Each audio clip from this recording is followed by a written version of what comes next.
and I didn't know where I was going. So it was all very surprising and a joyous surprise. I had a lovely evening. That's amazing. I think we discussed that it was your 30th birthday. Oh, yes. 30 times 2, 60. Yes.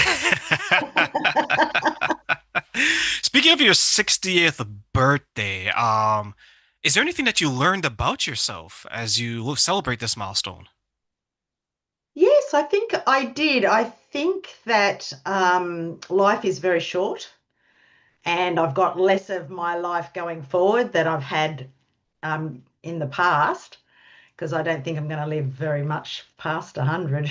I mean, these days the mortality rate is quite low. So yeah, I've learnt that I really do have to stop wasting time on superfluous things that don't matter. I will agree with that. Because I'm approaching 40, so after my 40s, or as I approach my 40s, I realized that there's certain things in life that I thought mattered in my 20s that they don't really carry much value anymore as I get older. Did you experience something similar? Absolutely, absolutely. I keep my circle close. I only have people in my realm that are enriching and loving people that genuinely care about me and my beliefs and things that have happened to me and um, can hold that space. I mean, holding a space for people is a tricky thing, and I guess I identify as a Veloma, which is the Sanskrit word for out of the natural order. And I think all of us that have lost a child, and in particular, I focus on losing a child to murder. It's an unexpected death, and we become something completely different after we go through something like that. And you become a new person. It's a bit like, I guess, how the salamanders change from being in water and then coming onto the earth. It's a totally different existence. It's very strange. It's a strange experience. And speaking of experiences and feelings, I know you're coming to us because you lost your son to murder, as you mentioned, Yeah. and it was a difficult time for you. Do me a favor, can you take us from the beginning, just to share with everyone, how did you hear about the news and what happened? Uh, well, Christopher had some struggles in his adult life, and he had been clean and sober for 2.5 years. And he was going really, really well. He had done a WIRES course, which is learning to look after native animals. So he was the intermediary. If there was a injured native animal, he would take it home and look after it until a carer could come on board and take over from him. So I had lots of memories with him in that 2.5 years of releasing animals and him bringing kookaburras to the house and so it was a beautiful time. So I was able to have some beautiful memories in that sobriety. And he got involved with an old friend and had a slip up. And well, it's a pretty big slip up. He went into quite the decline with psychosis and he became quite aggressive. And I needed to take a break from him. So within 8 weeks, he had been murdered. So, how I was told, in answer to your question, I had reported him missing. He'd been missing for some time. And then the police basically did a welfare check the day after I reported him missing. And that whole experience was very, very traumatic, actually. They really have to do better. Um, and yeah, I was just told in a cold, sterile room, um, your son's been found deceased in his apartment. That was that. They slipped a piece of paper across the desk and said, sign that. And I was in absolutely total shock. Like I felt like I was just falling into an abyss of nothing. And the way they told it and the way they handled the situation, I guess, added to the trauma going forward. If you were to look back on that experience specifically, what would you call some of the emotions that maybe you were feeling once you heard that news and the whole handling of the news being brought to you? Just utter devastation, disbelief, confusion. Uh, God, all of the horror. It was horrific, just horrific. And it went on and on and on and on because the coroner was involved because Christopher was left for 13 days with two heaters on. So the state of his body was terrible, terrible. And there was no coordination around that. There was no understanding of what that would look like for me as a mother. So they sort of opened up the non-crime scene because nothing has ever come of Christopher's death, despite me knowing what's happened, because a lot of we mothers know our children better than anybody, and we're able to investigate things and understand nuances around their relationships and so on and so forth. So I guess they're to have handled that better. Like I literally rang a police officer and said, when are you going to open the crime scene? And she actually said to me, I'm just warning you that when you go in, when we turned Christopher over, his head exploded and all his bodily fluids are over the walls. I mean, I don't think there would be a more brutal way to say something like that. Needless to say, I was allowed to enter the crime scene, and a real estate agent actually took my son's bond before consulting me, and the bond is to clear up any mess, broken things and stuff like that.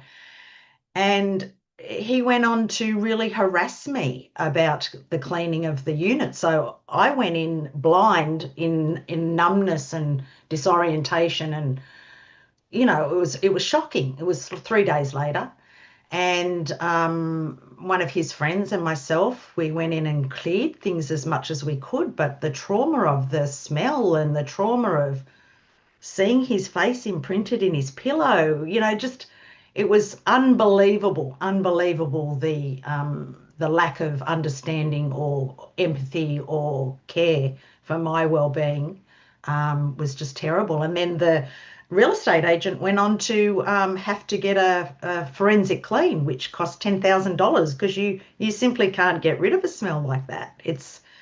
They have to have hazmat suits on and oxygen and gowns and completely covered up.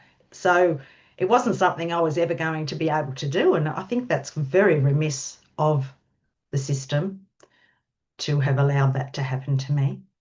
Um, and as a result of that, I wasn't able to get a lot of mementos or anything because everything was putrid. So that was my experience of that. When you share that, I look back and I think to those that are handling these cases, not all of them, but there's a number of them that it is another person because they've dealt with it so many times. But I think sometimes what we forget is we forget the humanity. Just because it's my 1,000th time doing that on my 100 or 10,000, it's someone else's first time. It may be someone else's second time. And I think that's what gets lost in the experience.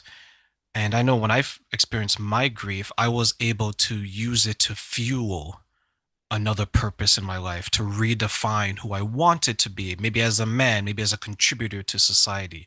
What are some of the ways that you were able to rediscover your purpose during that hard time? I think for me, it was my original purpose, and things evolve over time. My original purpose was I spent 3 years um, investigating, going through my son's socials, interviewing people. Like I interviewed perpetrators, which is bizarre, isn't it? Like, I got information out of those people that like really sent me in the right directions to actually find evidence. So I've got a lot of evidence. So my purpose was to tell his story. I'm the custodian of his story. And in those 3 years, I was very angry. I was very angry. So the first draft of my memoir, um, was really, really angry. Tarina was really angry. I was, and understandably so.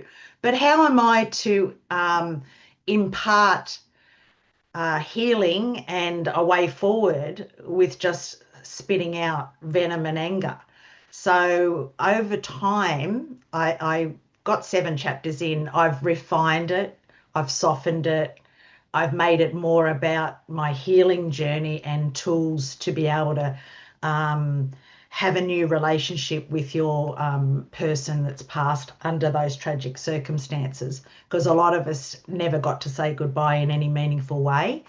And with gun violence in America, for instance, our children weren't left in a good way, you know.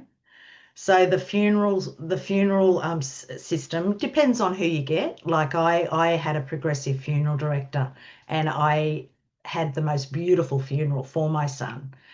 So I was able to source that, but people quite often just are thrown into let's get this done and dusted and over and done with, and you know, and there's no proper goodbye. There's no celebration of life. There's no minimal. I can't say exact, and different cultures have specific things that they need to do as well. So there's I guess there's spaces for that people are satisfied with a funeral.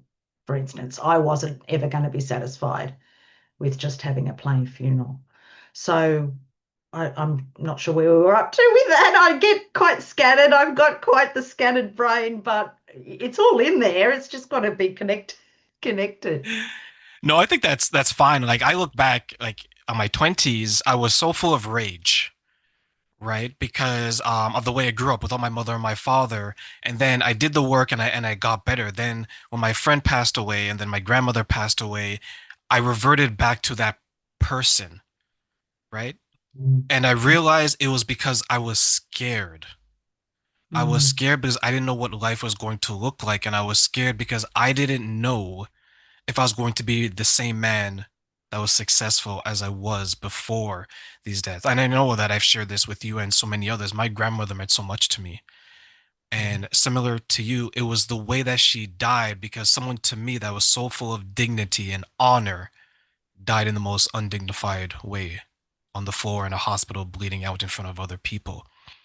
And I know that the impact that it had on me, but one thing that I was able to do, and you mentioned this, which I love, is that I wanted to make sure that I celebrated her in a way that can wipe that memory and people will remember her for how I saw her. Yeah. When you did the arrangements for your son, how important was it for you to make sure that your son's memory was honored in the way that you wanted to honor it? I think in some ways, the fact that he was with the coroner for so long, it actually gave me more time to prepare and think that all through. I think if we go to the traditional, 3 to 5 days after a person passes to quickly whip something together, um, it gave me time to. I spoke to a lot of his friends and got the music. So I had Tool and Slipknot and Stone Sour, all different songs, and I made a whole playlist. And then I got all his friends to send little clips, funny little clips about him. So I prepared a whole montage of videos. Christopher was a bit of a prankster, so he would do he had a mate. He was staying at a mate's house, and the mate was asleep, and he got a spoonful of what is known as scorpion sauce. Like, it's got quite the sting, right? So he pried his mouth open while videoing, pried his mouth open and put this sauce in his mouth, and the the response and the fact that he'd recorded it and then we're playing it at his funeral was really delightful, because it showed the spirit and the prankster in Christopher. He was a very funny young man. So in preparing the funeral, I had that, and I gave them an opportunity to tell stories. So his friends got up and told stories and funny stories and stuff like that. And that was lovely to reminisce and to do that. Every person that arrived to the funeral, I held their faces in my hands and I wiped every tear away, which was, I felt that a young person's funeral really needs to be a celebration of their life and for their, I mean, it's a long time to lose a friend, to live the rest of your life, to have not been able to have some sort of closure and celebration around that person. So for me, the funeral was actually for everybody else. I didn't actually feel it was for me. There were little things that I did that my funeral director and I worked out between us. And one of them was,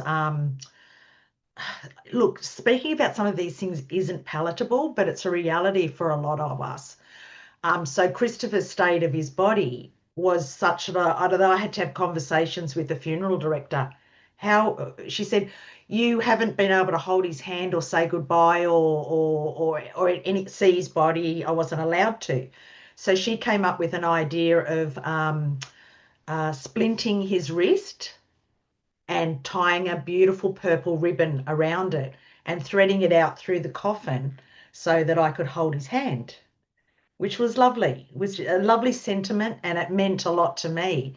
But the funny thing was, a couple of my friends in the front row, I was holding onto the ribbon so tightly that you all you could hear inside the coffin was, because Christopher's hand was knocking and it was so secured because we'd gone through all this drama of securing this arm, and he was knocking from the inside of the coffin. So we were all quietly having quite the laugh about that. And we told stories. His coffin was a chipboard coffin, and we had a plate arranged, a table arranged with paints, and everyone painted their hands and put handprints and wrote things on his coffin. So there were expletives there, I'm not going to lie, FTP, things like that.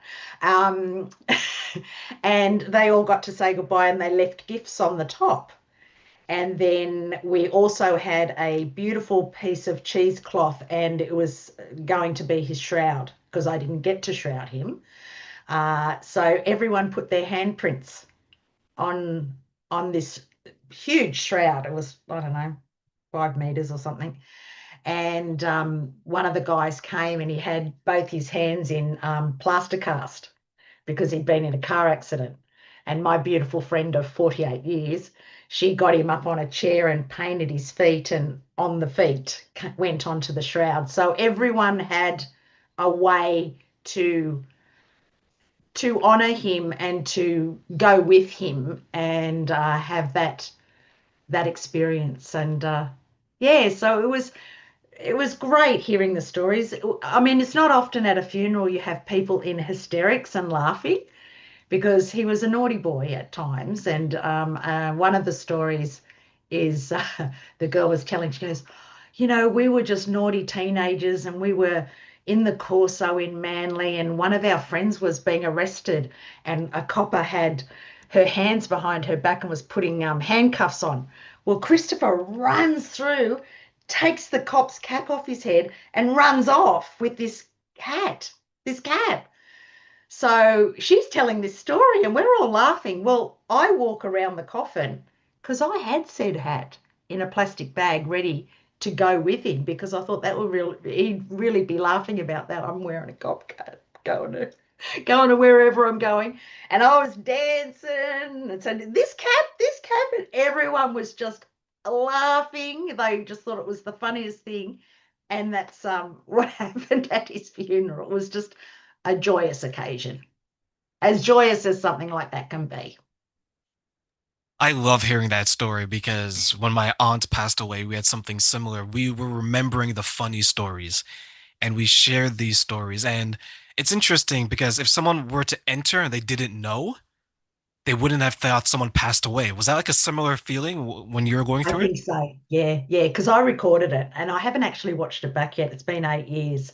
So it might be interesting to revisit that and put some little documentary together because, well, I recorded it because I had lists of names of people that I didn't want there. So I had bouncers there that were going to not let certain people in because you can't let people in that have murdered your child, can you? No. So yeah, it was quite curated, and I think because in hindsight I had I've just got to put this okay thing, sorry. um yeah, I had that time to prepare it because I was quite in the state straight after. Yeah.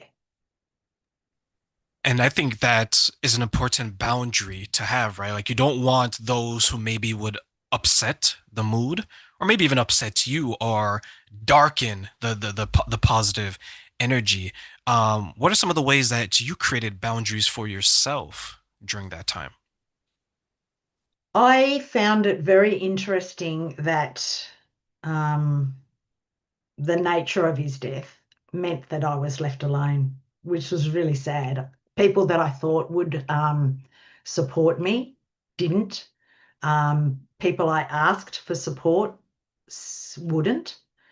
And to this day, I've got a very core boundaries friends that I can completely, rely on and trust with my heart and my soul. So yeah, it taught me a lot about humanity, which was a sad thing because we didn't choose these things. I mean, you didn't choose to lose your grandmother in that way, and I didn't choose for my son to be murdered so horrifically, and neither did any of these families choose these things, and yet we're left adrift. Just off you go out into the ocean with no life raft. It can be very lonely, and I'm glad to hear that you have a good circle of friends because the support is so important, especially when you lose someone. You not only lose that person, many times you lose yourself, right? Yeah. Like the parent that loses their child, oh my God, I'm not a mother or a father anymore. Some may think that. Or if you lose a spouse, I'm not a wife or a husband anymore. Like you lose your identity on top of losing the person. These days, Nikki, what are some of the ways that you continue to work through your grief journey and heal yourself after losing your child the way that you lost him?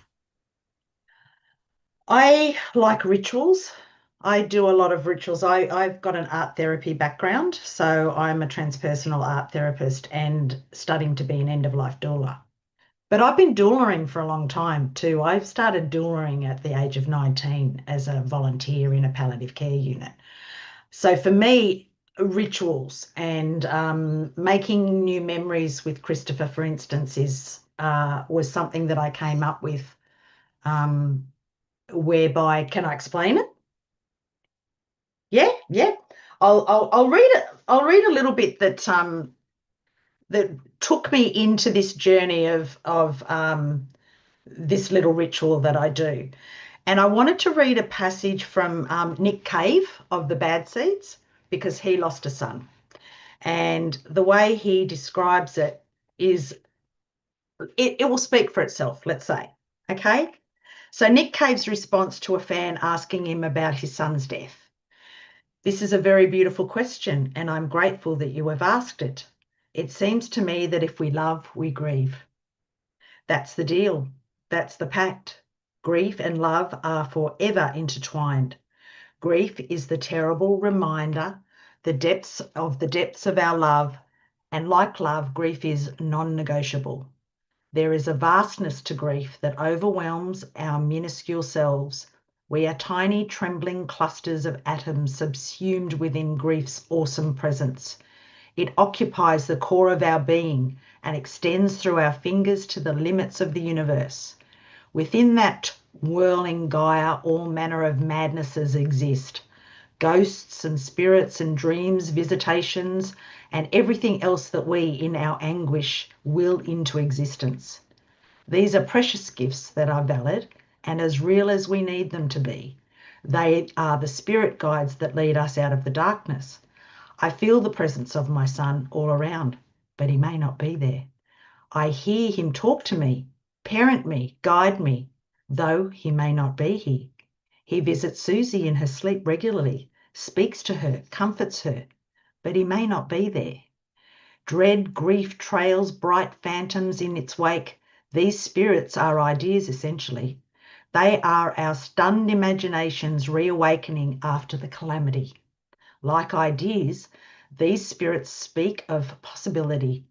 Follow your ideas because on the other side of the idea is change and growth and redemption.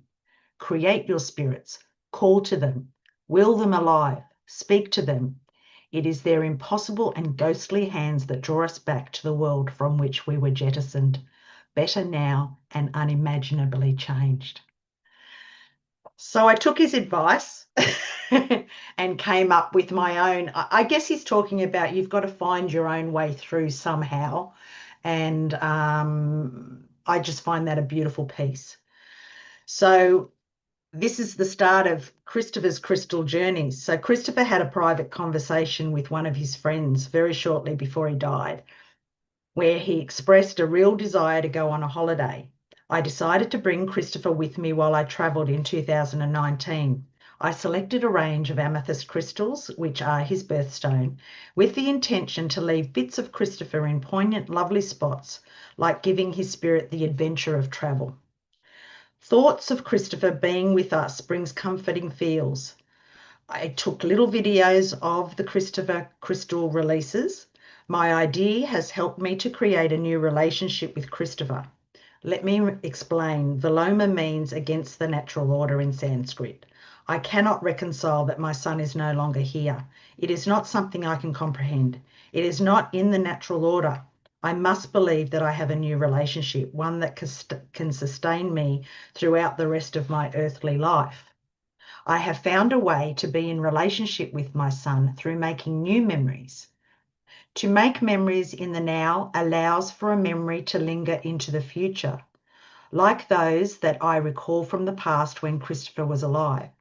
When you visit a place you haven't been before, especially when it is a place full of historical significance, you can envisage, even feel the vibe of those that have been there before. Their essence still resides in those spaces. In the present, I feel my son with me. I liken it to the vibe one feels of those gone before in days gone by. There is something special about creating ceremony. We do this in celebration of a birthday, a wedding, or a rite of passage. I have chosen to create a ritual around the new relationship I have with my child. Ideally, I pick a special place that I've not visited before, this therefore becoming the new experience. I may or may not know some history of this place. However, I do know that beings have existed in this place before. Their residual quintessence remains. I take a tangible representation of my child, and for Christopher, this is his amethyst birthstone, is my chosen gift. While immersing myself in the ambience of this place and of all those beings before me, I feel my son. I converse with him and I feel his light. I then leave my offering in this place, the now. I record my experience for the future. This ritual has become my way of delving into the past and those gone before to a moment in the present and now an experience and memory for the future. I have had connection.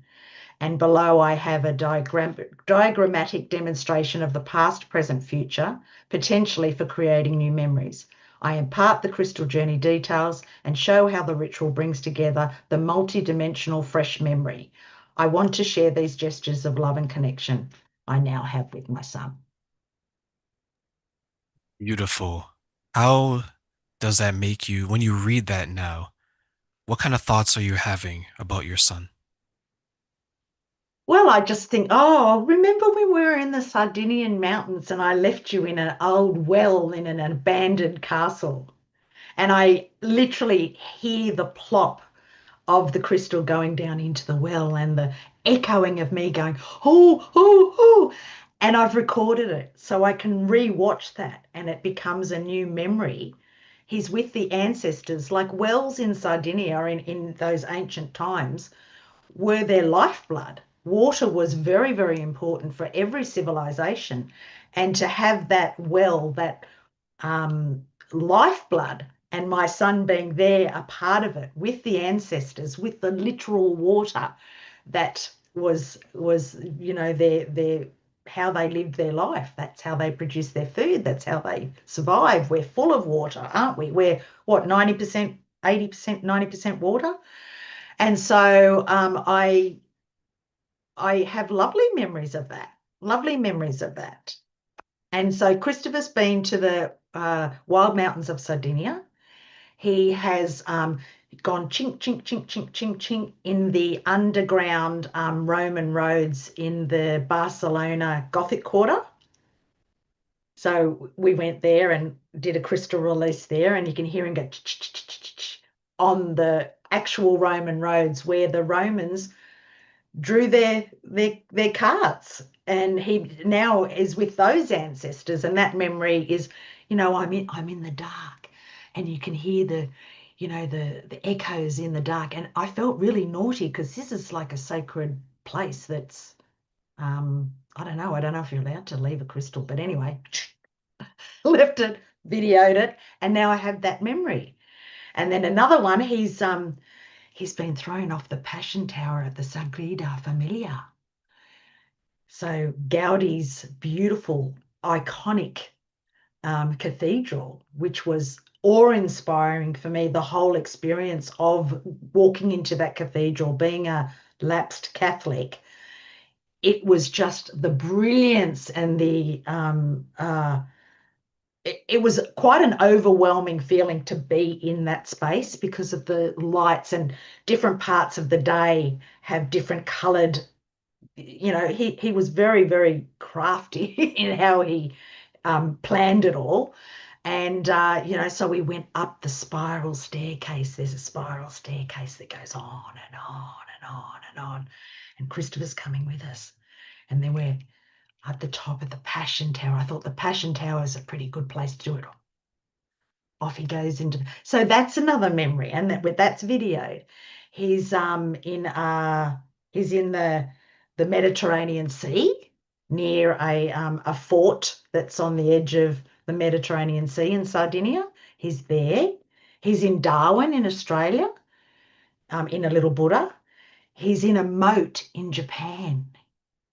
And as I was throwing him into the moat in Japan, two crows came and were witnessing and watching me, and they're all on the video. So Christopher's there now. So he's had quite the cultural experience since passing. So yeah, that's how I create new memories, and I find it really healing because I don't know, I smile when I talk about it. You know, do you know what I mean? It's lovely. One thing I did, Hope, when she had a butterfly release, I did that for my grandmother, which was beautiful. I did watch that. Another thing that I did is because her death was in another country in Jamaica, I donated money and I created this big floral float with the money Oh, there because of the exchange rate is so good, right? And then there's a yeah. video I have of it, and you see like them marching with the casket, and then you see this float, knowing that I contributed to that. And it's such a happy memory because, like we mentioned, right, we want to make sure that it's a dignified passing because they're not gone, they just live forever in our memories, right? And you did a fantastic job because your son has been to all these different places. I did another way. Speak to us how important it is to always try to create new memories of those that are maybe no longer with us on earth. For me, I was unable to get mementos. I got a TV set from his crime scene. So I didn't have, like, I had my baby box of his first bunny rug, and I had all the baby things, but I didn't have a lot of other memories. So for me, it was really important to create new memories. I mean, how do you go forward when you've lost your child? It's like Nick Cave says, it's overwhelming. It's an overwhelming thing. And I 8 years is a long time. Um, so I guess I've come to a place where that has to be enough. Well, remember, it doesn't have to be enough. It's what's enough for you, Yeah. right? Yeah. I think sometimes we get caught up in the expectations of others or maybe society saying that, well, Nikki, Terrain, it's been a couple of years. It's time to move on. But the Yeah. person you are today is different than the person you are 8 years ago when you got the news. And 8 years from now, or 10 years from now, when you're celebrating your 70th birthday or your 40th birthday, like I like to call it, you're going to be Yeah. a different person too, right? Like, how, what did you learn about yourself through this journey? It says resilience. Resilience. I'm resilient. I'm very resilient. I learned that. How I'm blessed. resilient did you have to And be? yeah, I had to be. I had to be. But I did things that I look back on now and I go, I can't believe you did that. So I used to serve for 3 years. I served at the King's Cross um, Christmas dinner that we serve for all the homeless people. Everyone's welcome. It's not just homeless people, but I would go and serve on Christmas Day because I couldn't bear to do Christmas without Christopher. So I would go and serve, and I remember going up to Malcolm Turnbull, who was our current Prime Minister at the time, and he used to serve and give benevolent donations to Wayside Chapel. And I went up to him and I just went, "Listen, dude, we've got a problem with the health system. We need to do something about it." So I became quite brazen. And he said, "I'll leave it with me." And he said, "Write your name and number on a piece of paper." And I put it in his pocket as I was walking past. Within 20 minutes, his secretary rang me and offered me an opportunity to give a piece, a contribution to an ICE inquiry because Christopher had basically gone downhill with you know, having a taste of ice. And so I, on his behalf, contributed to the ICE inquiry. And there were different sections. There was like the psychosocial effects of ICE, the effects on family. What can we do to make things better? There were, I think, about 10 categories, and I filled out um, four of them. And it was, yeah, it was good to feel like I had actually contributed in his name. And I came up with a whole protocol to use university students as triage as part of their um, training because it's covered by university to do pracs and stuff like that. That they would go into the emergency centres and do interviews with family and give family follow up and then follow them up in months to come so that families were being held and that people were being followed up through the health system and not just, you know, held down and put in a psych unit for 2 weeks if they're lucky and then just be let loose. So I came up with a program that didn't cost anything that could assist families to have that ongoing follow up after. So yeah, I guess yeah, I got pretty gutsy. I was very, very, very, very, very, very mouthy with the coroner. Very mouthy. Look, looking They back, knew who I Nikki, was. They knew who I sometimes was. sometimes you have to be because there's delays, right? And because unfortunately so many people die every day, sometimes you have to be that forward saying that, hey, you know what, this is important to me. Because if it's not important to the immediate family, then how can we expect it to be important to anyone else, right? Yeah, yeah. I went as high as the Attorney General. So I've been in the Attorney General's office with my plight for justice and yeah. So I even had poor Ernie. Ernie was one of the guys that I dealt with on a regular basis. He was wonderful. He was wonderful. But I was annoying him so much that he actually called me ma'am, like that was the name of the the coroner. "Oh, ma'am." And I went, "Oh, sorry, sorry." I said, "I've just got a few questions." And he goes, "Yes, yes, yes, yes, Your Honor." And he called me Your Honor. It's so funny. He goes, and what's your question? I went, well, at the new coroner's office, is there a coffee shop out the front? And he goes, yes, ma'am. Yes, there is.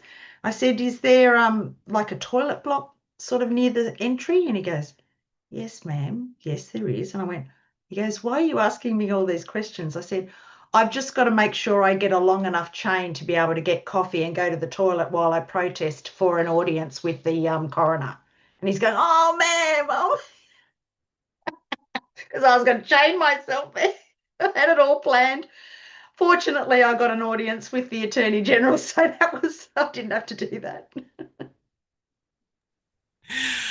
Nikki, there's a question I wanted to ask you in regards to some of the campaigns and events that you're doing in honor of your son, as well as in honor of you, because let's be honest, right? This takes courage. This takes, as you mentioned, resiliency. What are some other things that you're doing today to continue your cause? Yeah, well, recently I applied for a grant to spread awareness and conversations within the community about end of life matters. So that was in essence, the campaign. It's called the Dying to Know campaign. And they had varying ways of people doing it. They had like conversations with two people in the pub, um, who's going to have your dog when you leave? Oh, I haven't got a will. Oh, let's open up a conversation about that. And my idea was to have an event as within my 60th birthday party and have what I did was I had a storytelling presentation with a death and mortality doula. So I invited her to come in and we did this presentation and we covered things like different ways of burying your person, like different coffins, aquamation, cremation, all the mations, and talked about death literacy, the way people talk about death, for instance, like, oh, they're past, they're in a better place, and how we really need to do better and speak of death in a more, I don't know, it's not so much a friendly way, but just a more humane way. And went through all the different voluntary assisted dying, for instance, what a doula does, what a palliative care person does, how they marry together, how they work together in the hospital system, what's possible. Like, for instance, tying my son's hand with a ribbon. What's possible in the funeral industry, what you can ask for, how you can um, plan things.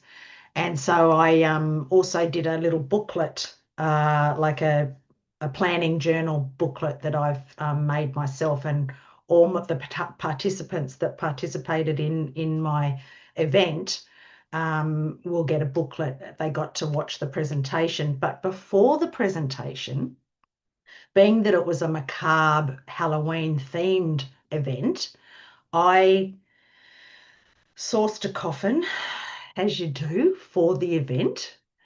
And it was a beautiful black coffin with gold handles. And I wanted to highlight this thing about regret. And, it's nice if you say, hey, Terrain, I really love the work that you do. I would love a photo of you and I, with our arms around each other, and I'd love to come on your podcast. You know, I didn't want people to have regret. So I devised a cunning little plan. And I had a beautiful friend of mine who officiated at the event to help me out.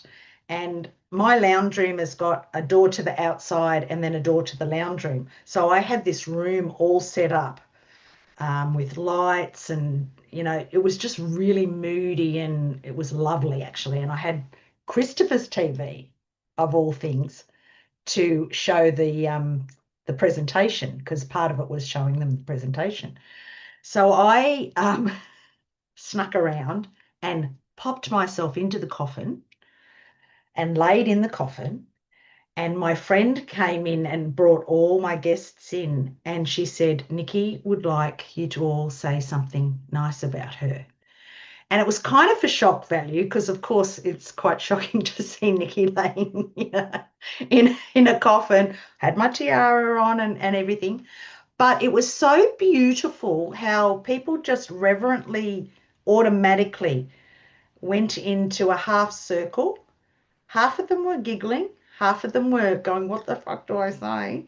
Some of them had only met me half an hour ago because they came with their partners and I hadn't met their partners. So we had this lovely interaction of people being really serious, like, I really hope that I can do jujitsu at 60 like you do. And it's been lovely rolling with you, And then you used to be my old neighbor. I just wish you weren't in the coffin now. And we'd all laugh. And another girl said, "I've only known you for half an hour." And of course, everyone's laughing because here's this person laying in a coffin and they've only known me for half an hour and come to this random party. And it was just a really, really highlighted that you don't want to wait until someone's in their coffin to say the things that you wanted to say. So that was the thing about regret. And I think to deliver it in that way really resonated and left, um, because one of the couples, they said, "You know what, Nikki, I know this is going to sound morbid, but we have not stopped talking about death and how we're going to plan things and what we want, how we're going to talk to our child about what death is and how we do it as a culture." They just were talking about it. So I guess tick tick tick on opening up conversations in the community about all matters around end of life. We forget that there's a process that we still have to do when someone passes away, right? And Mm. I think there's like two courses. Either the person gets so wrapped up maybe in themselves because it is strong emotions that they forget that they got to finalize their life. They got to tie up loose ends. They got to take care of the finances. They need a will. They need to bury the person. There's all these responsibilities, which are Yes. heavy responsibilities, right? And then I think some other people go the other way where instead of identifying what's wrong with them and maybe working through it and saying it's okay to cry, it's okay to be mad, they bury themselves in the tasks of Yes. the finalizing process. How were you able to find your balance between the two? In my process, I think it's made, well, I've written my will after Christopher passed because I had to deal with all of that stuff. I have made it clear what my intentions are and what I want to happen when I've passed. Things like passwords, like I had to pretend I was Christopher to get into his Facebook. Don't tell Facebook, but I had to pretend I was Christopher because I had all his documents to be able to get into his Facebook. And that's all I had is his photos and all of those things in his Facebook. So if you've got a planner that's got all your passwords, you make life so much easier. I hear it all the time with women in the grief group that I run. Um, you know, how do we get into his phone? Like the coroner's got the phone. They don't get the phone back for 12 months, 2 years, whatever. If there's a case, it's a lot of loose loose strings, isn't there, around, especially an unexpected death. So that's how I've done it, is making things really clear. I'm still waiting for my father's estate because it's been 33 years and there were complications and a really weird will, and it's still going on. It's still going on. So I don't know what's going on there, but I don't want people to have to go through that. That's why education about end of life matters is really important. You don't want to leave your family with these dramas. It's awful. It's enough that you've lost someone that you love, however it happens. That part is tough. I think that part is tough as well as the announcement to tell others that hey, this person is has passed on. Let me ask you one final question, Nikki, in regards to I want to give you three wishes, and this is three things you wish people knew about working, about continuing your life as a new person and still trying to find peace. What are three things you wish people knew about life after they've lost someone, and why? A wise man who runs a family support group for families experiencing drug problems in their families. He said, when you lose someone like a child, for instance, there are three types of people. And he said there are the ones that perpetually never get over it, just perpetually live the rest of their lives in limbo and just never get over it. There are ones that deny it, so they wallow in it. The first lot, the second lot deny it, pretend it never happened, and go on with their life like that. And then the others, and he said, and you're one of these, is that you will make some change and you will move forward with